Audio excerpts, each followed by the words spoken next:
Willing and active cooperation between independent sovereign states is the best way to build a successful European community.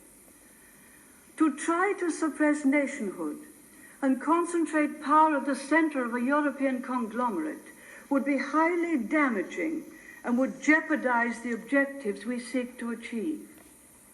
Europe will be stronger precisely because it has France as France, Spain as Spain, Britain as Britain, each with its own customs, traditions, and identity. It would be folly to try to fit them into some sort of identikit European personality.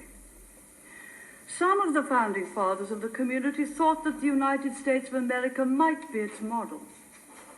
But the whole history of America is quite different from Europe. People went there to get away from the intolerance and constraints of life in Europe.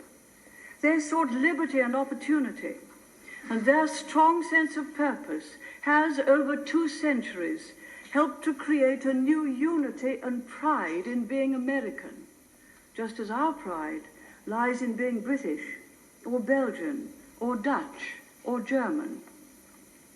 I am the first to say that on many great issues, the countries of Europe should try to speak with a single voice. I want to see us work more closely on the things we can do better together than alone. Europe is stronger when we do so, whether it be in trade, in defense, or in our relations with the rest of the world. But working more closely together does not require power to be centralized in Brussels or decisions to be taken by an appointed bureaucracy.